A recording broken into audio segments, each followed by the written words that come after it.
आप सभी को जय मसीह की ओर। आज हम पढ़ेंगे पहला कुरिन्थियों उसके 3 अध्याय उसकी 16वीं आयत से पढ़ेंगे। और आज का हमारा टॉपिक है तुम परमेश्वर का मंदिर हो। तो यहाँ पे लिखा, क्या तुम नहीं जानते कि तुम परमेश्वर का मंदिर हो और परमेश्वर का आत्मा तुम में वास करता है। यदि कोई परमेश्वर के मंदिर को नष्ट करेगा तो परमेश्वर उससे नष्ट करेगा। हालेलुया। क्योंकि परमेश्वर का मंदिर पवित्र है और वह तुम हो। हालेलुया। मिलकर प्रार्थना करें।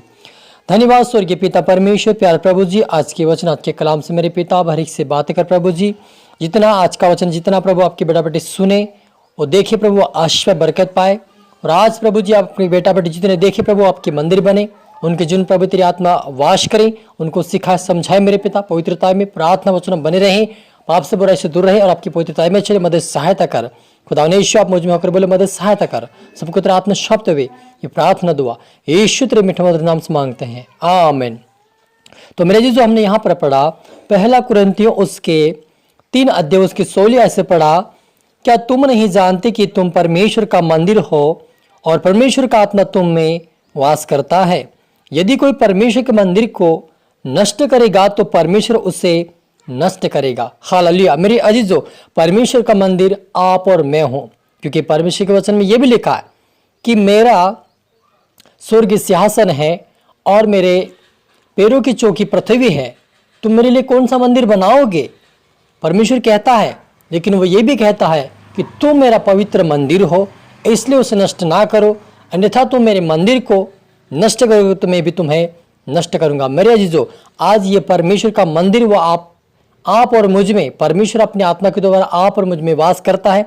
और वो यह चेतावनी दे रहा अपने लोगों को कि परमेश्वर के मंदिर को नष्ट ना करो। मेरा जी जो नष्ट करने का मतलब परमेश्वर के मंदिर को यह है कि आज मनुष्य कई प्रकार की गलत चीज़ें खा रहे हैं, परमेश्वर के विरुद्ध में चल रहे हैं, प्रार्थना करना छोड़कर, प्रार्थना में जाना छोड़कर, प्रभु को उद्धारकर्ता ना मानकर संसार की ओर चल रहे हैं।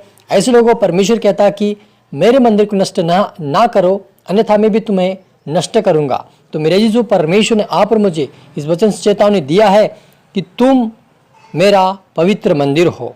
आप और मैं परमेश्वर का मंदिर है और आत्मा के जरिए परमेश्वर आप और मुझ में वास करता है। इसलिए अपने आप को पाप से, बुराई से, हानि से, गलत चीज खाने से बचाए, क्योंकि हम परमेश्वर के मंदिर हैं। और यदि हम परमेश्वर के मंदिर को नष्ट करेंगे तो परमेश्वर एक दिन आप और मुझे भी नष्ट करेंगे। इसलिए बचे रहे ताकि परमेश्वर का अनुग्रह आप और मुझ पर बना रहे। और लिखा है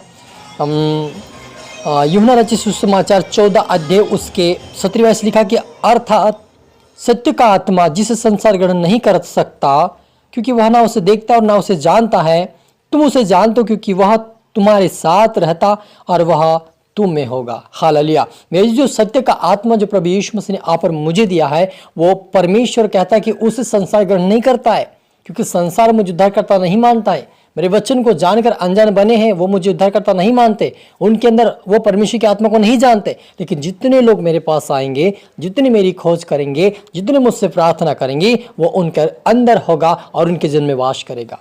सच में मेरा जीजो, परमेश्वर एक पवित्र आत्मा के द्वारा आप और मुझ में वास करता, इसलिए वे कहता कि मेरे मंदिर को नष्ट ना करो। मेरे अजीजों, आप और मुझे परमेश्वर प्यार करता है, इसलिए वो पवित्र आत्मा का सहायक दिया ताकि हम पाप बुराई से दूर रहें और प्रार्थना और पवित्रता का जीवन जिए। क्योंकि आज बहुत सारे लोग, कोई 25, 26, 18, 20, 15 और 16, 33, 35 और इस उम्र में क्या कर रहे हैं, जवान लोग मारे जा रहे हैं।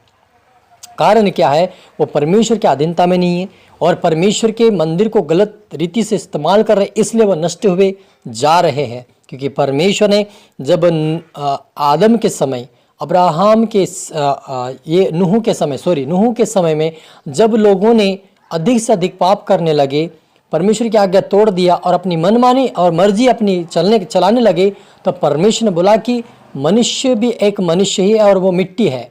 इसलिए उनकी आयु जो 900 साल कोई जीता था, कोई 950 साल, कोई 969 साल ऐसा कुछ जिए लोग। परमेश्वर ने बोला कि उनकी आयु कितनी 120 कर देता हूँ, और परमेश्वर ने 120 कर दिया। और उस 120 होने के बाद भी लोग पाप करते रहे, तो परमेश्वर ने नूह के द्वारा जल प्रलय, नूह को कहा कि जहाज बना, और परमेश्वर ने जल प्रलय किया। इस प्रकार से उनको सारे पापियों को नष्ट किया। वैसे आज परमेश्वर आप और मुझे भी कहता है कि अपने मन को फिराओ, मेरे पास आओ, ताकि मैं तुम्हें बचाए रखूं। क्योंकि परमेश्वर यही चाहता कि परमेश्वर के वचन के अनुसार हम बचे, उसकी पवित्रता में चले और उसके खुदावन के राज्य के वारिस बन जाए। यही परमेश्वर चाहता है। इसलिए उस समय भी नूह को परमेश्वर ने कहा कि तू एक जहाज बना ले। उन्होंने परमेश्वर की आवाज़ को सुना सिर पे और जहाज बनाना शुरू किया। जब वो जहाज बना रहा था, सब लोग हंस रहे थे, ठट्टा मजाक उड़ा रहे थे। उसी प्रकार आज भी प्रभु यीशु मसीह का सुसमाचार जब हम सत्य को बोलते, लोग ठट्टा करते हैं, मजाक में लेते हैं, हल्के में लेते हैं। लेकिन परमेश्वर कहता है कि यदि कोई हल्के में ले रहा है, मुझे मजाक और ठट्टों में ले रहा है, तो एक दिन वो अगर मेरे मंदिर को नष्ट कर रहा है, तो मैं भी उसे नष्ट कर दूंगा। कहने की तात्पर्य मेरे अजीजों की परमेश्वर के हाथ में आप और मेरी आयु है। परमेश्वर चाहे तो आयु को बढ़ा सकता है या घटा सकता है, उसके हाथ में। क्योंकि हम देखते हैं कि जब हिजकिय्याह राजा, जब परमेश्वर ने कहा कि एलिय्याह के द्वारा कहा, यशायाह के द्वारा कहा गया कि तू क्या कर, आप तेरी उम्र हो चुकी है तो अब मर जाएगा। लेकिन जब वो पश्चाताप करने लगा, अंगीकार करने लगा, कहा कि प्रभु यदि कोई गलती, कोई गुनाह मेरे जीवन में, मुझे क्षमा कर, लेकिन मैं जीना चाहता हूँ। जब उन्होंने प्रार्थना की, पश्चाताप, अंगीकार किया, परमेश्वर को उद्धारकर्ता ग्रहण किया, उसी दिन परमेश्वर ने उसकी 15 वर्ष आयु को बढ़ा दिया। तो कहने का तात्पर्य कि यही कि परमेश्वर के हाथ में हमारी आयु और जीवन है। अगर वो उसकी मर्जी के अनुसार चलेंगे तो परमेश्वर हमें आशीष देगा और अपने राज्य की वारिस बनाएगा, हमें बचाए रखेगा। हालेलुया, मिलकर प्रार्थना करें। धन्यवाद स्वर्गीय पिता परमेश्वर, प्यार प्रभु जी, आज के वचन, आज के कलाम से आप हम हर एक से बातें की। आपका धन्यवाद, जितने आपके बड़े बड़े देखे सुने आज का वचन, वो आशीष बरकत आपके वचनों पे, आपके मार्ग बच्चों को, आपके राज्य के वारिस बने मेरे पिता। हरि को पाप से, बुराई से, हानि से बचा, तेरे लो में ढाप ले, हरि तरह आत्मा शांत मेरे पिता। प्रार्थना सुना, आशीष के धन्यवाद मेरी ईश्वर से ये प्रार्थना दुआ यीशु तेरे मीठे मधुर नाम से मांगते हैं, आमीन। तो मेरे अजीजों, मैं आशा करता हूं इस वचन से प्रभु आपसे बातें किया होगा। आप इसको दोबारा सुने, लाइक करें, शेयर करें, सब्सक्राइब करें, ताकि प्रभु आपको दुगनी आशीष दे। और आप सभी को फिर से मेरी तरफ से गॉड ब्लेस यू ऑल। जय मसीह की फिर से, और सी यू अगेन।